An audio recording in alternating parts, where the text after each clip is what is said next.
बिस्मिल्लाहिर्रहमानिर्रहीम अस्सलाम वालेकुम नाज़रीन, मैं हूँ मोहम्मद साद अब्बासी और मेरे साथ मौजूद है अरफा अरफा फिरोज फिरोज। की। अरफा, क्या हाल है आपके? ठीक है। बिल्कुल ठीक ठाक, आप सुनाएं। हम इस वक्त मौजूद है इस्लामाबाद क्लब में और आप देख सकते हैं कि हमारे पीछे पाकिस्तानी टीम पहला अपना प्रैक्टिस सेशन कर रही है। और क्यों कर रही है? क्योंकि पाकिस्तान और इंग्लैंड के दरमियान 3 टेस्ट मैचों की सीरीज का जो पहला टेस्ट मैच है वो पिंडी स्टेडियम में खेला जाएगा। उस हवाले से टीम का आज पहला प्रैक्टिस सेशन इस वक्त जारी है इस्लामाबाद क्लब में। अरफा, इंग्लैंड की टीम आ रही है 27 तारीख को।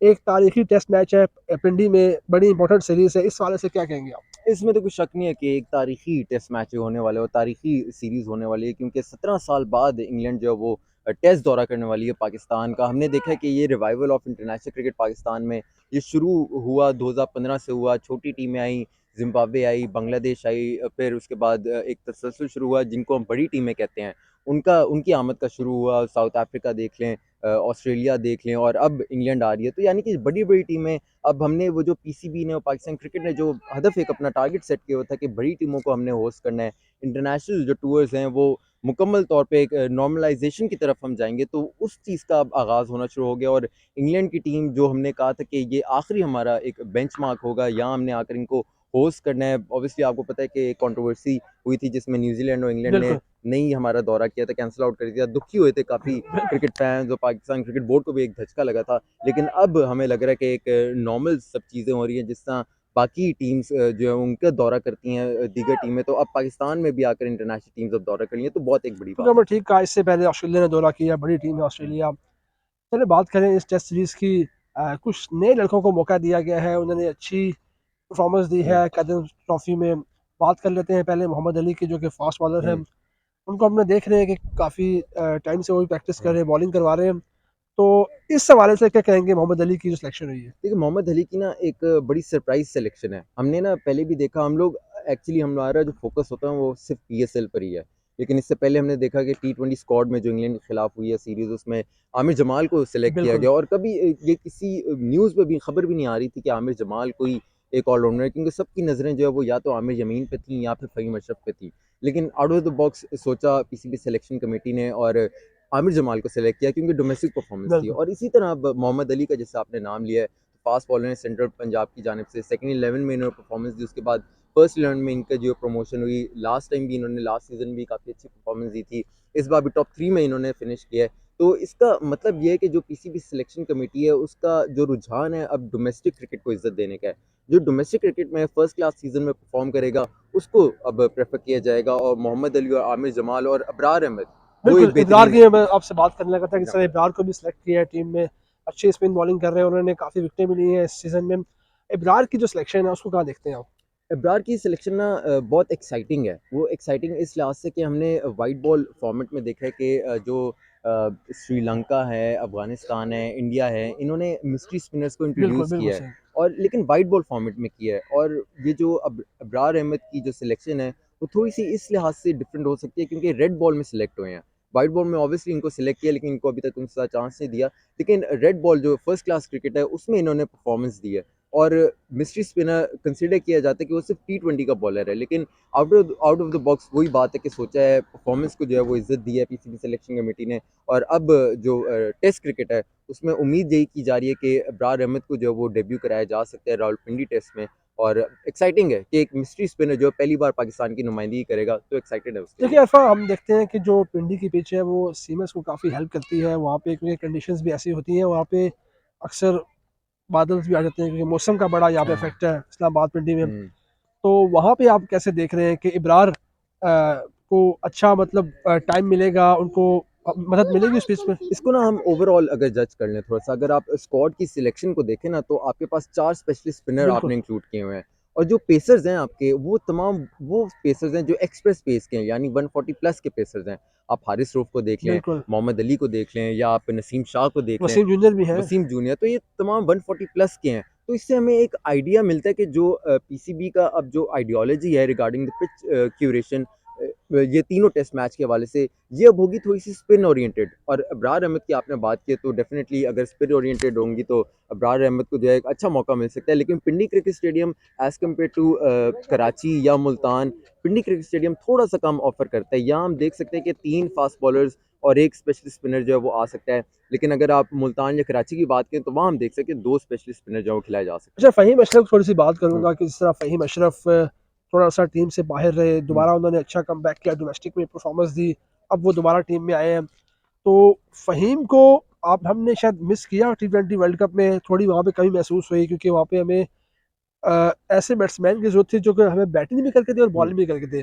तो उन्होंने डोमेस्टिक में परफॉर्म किया, अब उसको टेस्ट में सेलेक्ट किया गया, तो फ़हीम की जो सिलेक्शन है उसको कहाँ देखते हैं आप? देखिए फ़हीम अशरफ को मेरे ख़्याल से वाइट बॉल फॉर्मेट में काफ़ी मौके मिले थे और कंसिस्टेंसी के साथ मौके मिले थे, लेकिन अनफॉर्चुनेटली वो ग्रैब नहीं कर पाए। उसके बाद मोहम्मद वसीम जूनियर को उन्होंने सेलेक्ट किया पीसीबी सिलेक्शन कमेटी ने। तो अब अगर यंगस्टर को सेलेक्ट किया है जिनके बारे में अब्दुल रज़ाक जो greatest all-rounder of all time मेरे ख़्याल से रहे हैं, उन्होंने अगर कहा हुआ है कि ये पिंच हिटर बहुत कमाल के हो सकते हैं, 140 के आस-पास जो है वो बॉलिंग करवाते हैं, तो उनके ऊपर अगर नज़र है तो ज़ाहिर-सी बात है कंसिस्टेंसी के साथ उनको अब चांस देना बनता है और उनका हक भी है। तो लेकिन फ़हीम अशरफ की अगर आप बात करें तो रेड बॉल फॉर्मेट में उनको जो है वो कैरी ऑन किया है और रेड बॉल फॉर्मेट में फ़हीम अशरफ की जो एक कहते हैं ना कि मोहम्मद वसीम जूनियर से अलग वो इस तरह से है क्योंकि इनको सीम और स्विंग करना आता है। पेस ऑब्वियसली कम है, 140 पे तो सीम और स्विंग इतनी हो नहीं सकती, लेकिन पेस कम करके सीम और स्विंग पे फ़ोकस करते हैं और यही चीज़ टेस्ट क्रिकेट की जो खूबसूरती है और ये हमें फ़ायदेमंद भी हो सकते हैं as a fourth fast bowler ये बिल्कुल ज़रूर अरफात, खेलते थोड़ी हैं। बात कर लेते हैं इंग्लैंड टीम की। जिस तरह बेन स्टोक्स है और उन्होंने T20 वर्ल्ड कप जिताया, हाँ। उससे पहले उन्होंने वनडे का वर्ल्ड कप जिताया, अब वो कप्तान है टीम के। जेमी एंडरसन जो कि यहाँ पे आएंगे बॉलिंग करते हुँ, हुए नजर आएंगे फैंस को पिंडी स्टेडियम के साथ। जोफ्रा आर्चर भी अब बैक हुए हैं हुँ, और हम लोग ने देखा है कि प्रैक्टिस कर रहे थे। और हाँ। इंग्लैंड की टीम के जो फास्ट बॉलिंग अटैक है उसको कैसे देख रहे हैं आप पिंडी स्टेडियम में?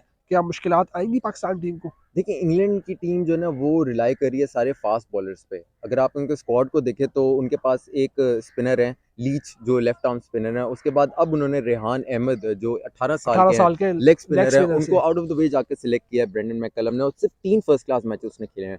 तो इससे ये ज़ाहिर होता है शायद कि वो सरप्राइज दे सकता है हो पाकिस्तान। सकते हैं सरप्राइज़, लेकिन इससे ये जो एक सरप्राइज़ सिलेक्शन ऑन मतलब यानी कि वो वार्म अप मैच भी खेल रहे हैं, उसके दौरान ही सरप्राइज़ सिलेक्शन देना, इससे ये एक हमें परसेप्शन एक मिलती है कि जो इंग्लैंड का जो टेस्ट स्क्वाड है, उनको अशद ज़रूरत है स्पिनर की। उन्हें पता चल गया कि फास्ट बॉलर्स शायद उस तरह से करामत ना हो, जो ये 3 टेस्ट मैचेज़ हैं, क्योंकि स्पिन ओरिएंटेड विकेट्स बनेंगे, तो वहाँ उन्हें स्पिनर चाहिए होगा। लेकिन जिमी एंडरसन की आपने अगर बात की है, तो वो वाहिद खिलाड़ी थे जो 2005 का जो लास्ट टूर था इंग्लैंड का, उस पे भी थे और अब भी वो कर रहे हैं और वाहिद वो खिलाड़ी हैं। तो उनको देखना एक्साइटेड होगा और ऑब्वियसली उनकी जिस तरह की उनकी एक परफॉर्मेंस रही है, तो वो जहाँ भी खेलें तो फैन्स उनको देखने आते हैं। लेकिन पिंडी क्रिकेट स्टेडियम की चूँकि कंडीशंस जो हैं वो ज़्यादा पेसर्स को हेल्प करती हैं, पहला घंटा और आखिरी घंटा, तो जिमी एंडरसन को अगर क्लाउड्स हो गए तो क्या ही बात है, उस पे बॉलिंग कराते देखना, ये एक वाक़ई वर्थ वॉचिंग और होगा। फैंस के लिए भी काफ़ी अच्छा एक मौका है कि वो इन बड़े नाम्स को अपने होम ग्राउंड में खेलते हुए देख हुँ, सकेंगे। और अरफात, जिस तरह हम बस टाइम कम है हमारे पास, हमने प्रेस कॉन्फ्रेंस में जाना है, उसके बाद हम एक आखिरी सवाल आपसे ये कि टीम इस वक्त प्रैक्टिस कर रही है, अजहर अली यहाँ मौजूद है, काफ़ी सीनियर प्लेयर हैं। अजहर अली की जो परफॉर्मेंस थी टेस्ट में, थोड़ी सी लड़खड़ाई, फिर एक अच्छी इनिंग्स खेली, दोबारा उन्होंने टीम में जगह बरकरार रखी, हुँ। फवाद आलम ड्रॉप हो गए।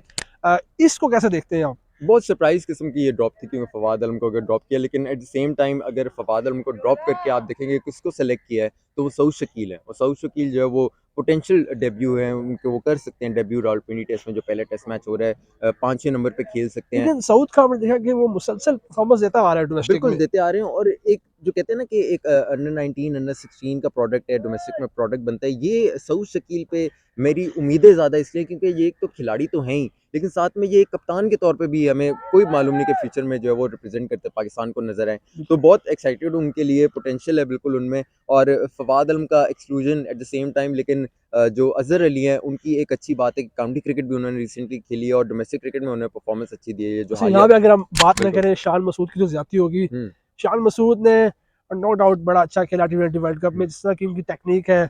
और काउंटी में उन्होंने रन्स किए, डोमेस्टिक में उन्होंने रन्स किए, बड़ा स्ट्रांगली कम बैक हाँ, किया हाँ। शान मसूद ने। तो शान मसूद के बारे में क्या कहेंगे आप? शान मसूद एक ऐसे खिलाड़ी हैं कि वो थोड़े से अनलकी इस हिसाब से रहे हैं कि उनके परफॉर्मेंस तो उनके बैक एंड पे थी, उन्होंने अपनी नंबर भी इवन के चेंज कर लिया था अक्रॉस वाइट बॉल फॉर्मेट और जो रेड बॉल फॉर्मेट थी उसमें उन्होंने परफॉर्मेंस दी थी, लेकिन अनफॉर्चुनेटली बैड लक ये थी कि उनकी जगह नहीं बन पा रही थी। वाइट बॉल में भी थोड़ा-सा उनको बैक करके रखा था, लेकिन उसके बाद जगह बनी, उन्होंने परफॉर्मेंस भी दी है। लेकिन अब रेड बॉल की अगर बात करें टेस्ट क्रिकेट की, तो उन्होंने जो टॉप 3 में ही उनके पोटेंशियल हो सकता है कि वो खेलेंगे, लेकिन अभी अगर करंटली देखें तो हमारे पास इमाम अब्दुल्ला शफीक और अजहर अली और फिर ऑब्वियसली बाबर आजम। तो ये टॉप 4 बनते हैं, उसमें मुझे लगता नहीं है कि फर्स्ट प्रायोरिटी पे जो है वो शान मसूद को खिलाया जाएगा, लेकिन एट द सेम टाइम अगर कोई इनमें से आउट ऑफ फॉर्म हुआ टॉप 3 में से, तो शान मसूद फर्स्ट प्रायोरिटी होंगे। बहुत शुक्रिया अल्फा आपका। और नाज़रीन ने जिस तरह के इस वक्त टीम का जो प्रैक्टिस सेशन है वो जारी है और ये जारी रहेगा तकरीबन 3.5 घंटे तक, और फिर कल दोबारा टीम यही प्रैक्टिस सेशन करेगी। 3 दिन तक यहाँ पे हमारा जो प्रैक्टिस सेशन है पाकिस्तान टीम का वो जारी रहेगा, और जो भी अपडेट्स होंगी हम आप तक पहुँचाएँगे। और आप हमारी वीडियो पे कमेंट्स कर सकते हैं और बता सकते हैं कि आपने किन किन जो आपके सवाल हैं हमसे पूछ भी सकते हैं, और हम आपको उनके जवाब भी दे सकते हैं। और कुछ देर बाद यहाँ पे टीम का कोई एक खिलाड़ी प्रेस कॉन्फ्रेंस करेगा, उसके बारे में आपको आगाह करेंगे।